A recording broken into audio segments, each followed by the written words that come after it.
18 अक्टूबर से 5 दिसंबर तक देवगुरु बृहस्पति कर्क राशि में गोचर करने वाले हैं। ये गोचर सिंह लगन वालों के लिए कैसा रहेगा, इस वीडियो में हम इस बारे में डिस्कशन कर रहे हैं।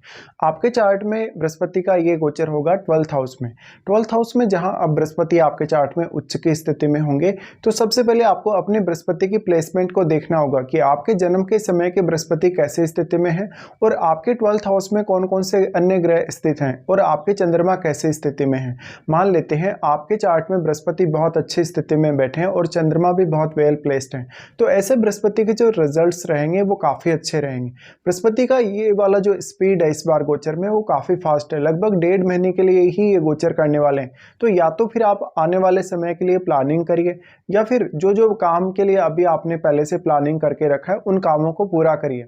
ऐसे में बृहस्पति जो रिजल्ट देने वाले हैं काफ़ी क्विकली देने वाले हैं, तो जो जो भी आपके काम बनेंगे वो तेज़ी से बनेंगे।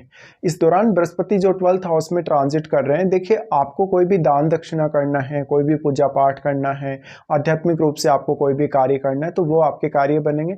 आपको विदेश सेटल होना है या विदेश जाना है, पीआर वगैरह लेना है, वो कार्य आपके सारे बनेंगे। बृहस्पति यहाँ लेकिन आपके चार्ट में मान लो वेल प्लेस्ड नहीं है, अच्छी स्थिति में नहीं है, तो आपका स्वास्थ्य पर कोई बड़ा खर्चा हो सकता है। आपके 12th हाउस में अगर राहु, केतु या शनि जैसे प्लैनेट बैठे होंगे तो आपके लिए ये बृहस्पति का जो ट्रांजिट होगा वो उतना पॉजिटिव नहीं होगा जितना आप वास्तव में सोच रहे हैं। आपके चार्ट के हिसाब से देखा जाए तो सिंह लगन के चार्ट में बृहस्पति 5वें घर को रिप्रेजेंट करते हैं और 8वें घर को रिप्रेजेंट करते हैं। तो अब इन भावों के लिए आपका कोई बड़ा खर्चा होने के चांसेस हैं या इन भावों से जुड़े हुए कार्यों के लिए आप विदेश जाएं। तो पंचम भाव की सबसे पहले बात करें तो हो सकता है आप अपनी स्टडीज़ के लिए विदेश जा रहे हैं, अपनी संतान वगैरह के लिए कुछ फॉरेन का आप देख रहे हैं।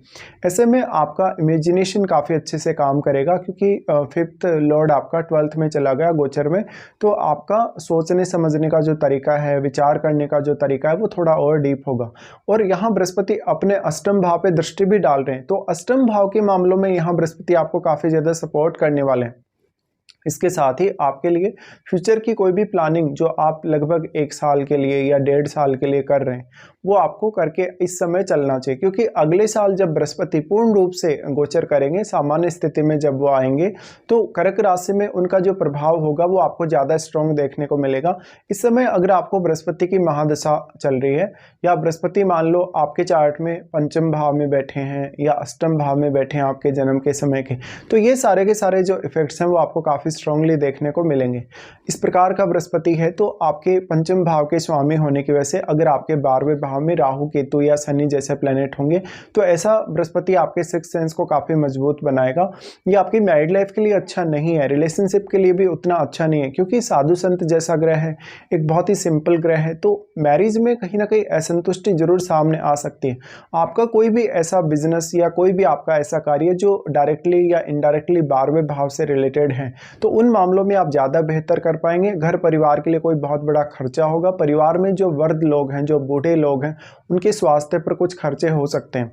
अगर हम देखें बृहस्पति की दृष्टियों के हिसाब से तो आपके चार्ट में बृहस्पति क्योंकि अष्टम भाव के स्वामी हैं और अष्टम भाव को वो कहीं ना कहीं एस्पेक्ट भी कर रहे हैं, तो अष्टम भाव पे आपका सबसे ज़्यादा फोकस होना चाहिए। हालांकि इनकी सबसे पहले दृष्टि आपके 4th हाउस पे पड़ेगी।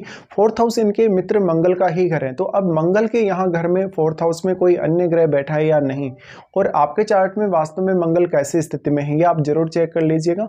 मान लो अगर आपके चार्ट में मंगल बहुत अच्छी स्थिति में है तो आपके लिए 4th हाउस से संबंधित प्लानिंग करना बहुत आसान होगा, लेकिन 4th हाउस के लिए आपका कोई बड़ा खर्चा होगा, या तो आप अपने परिवार की किसी बड़े जिम्मेदारी को निभाने के लिए खर्चा करेंगे या फिर अपनी माताजी के स्वास्थ्य के लिए कोई खर्चा करेंगे। अब आपके चार्ट में मान लो अगर मंगल की स्थिति 12वें घर में बन रही है तो आप कोई दूसरे किसी स्टेट में या किसी सिटी में अपने लिए कोई प्रॉपर्टी वगैरह खरीद सकते हैं। आपका कोई ना कोई ऐसा डिसीजन भी हो सकता है 4th हाउस को लेके जो गलत साबित होगा। गलत साबित होने के चांसेस तब ज़्यादा रहेंगे जब आपके 12वें भाव में या तो केतु स्थित होंगे या आपके चंद्रमा मान लो शनि के साथ स्थित होंगे या राहु के साथ स्थित होंगे।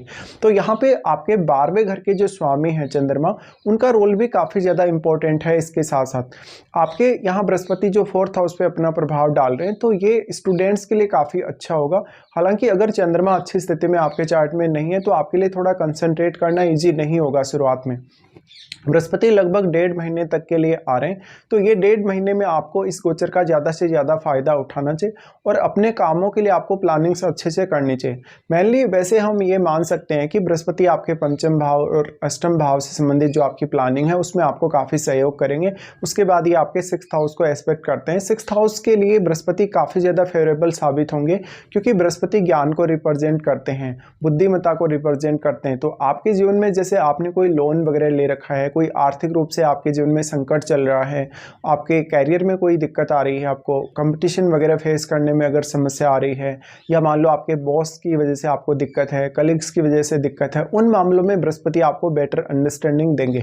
इसके साथ साथ मान लो आपके चार्ट में बृहस्पति का जो संबंध है आपके 6th हाउस या 10th हाउस से है, तो आप अपने बॉस या अपने कलीग्स के लिए काफ़ी फेवरेबल साबित होंगे, या उनको काफ़ी ज़्यादा सपोर्ट आप करके चलेंगे इस गोचर के दौरान। बृहस्पति का प्रभाव जो आपके 6th हाउस पर पड़ रहा है, अब 6th हाउस के मामलों में आपको बृहस्पति काफ़ी बुद्धिमत्ता या काफ़ी इंटेलिजेंस के साथ डिसीजन लेने के लिए प्रेरित करेंगे।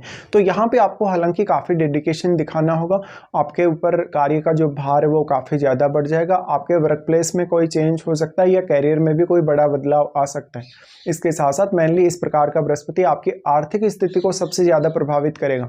लेकिन अगर आपकी वृद्धावस्था है, लगभग आपकी 45 की एज के बाद का जीवन आप अभी इस समय जी रहे हैं, और अगर आपको इस समय बृहस्पति की महादशा चल रही है, तो ऐसा बृहस्पति आपको विदेश यात्रा या आध्यात्मिक यात्रा की तरफ काफ़ी तेज़ी से लेकर जाएगा।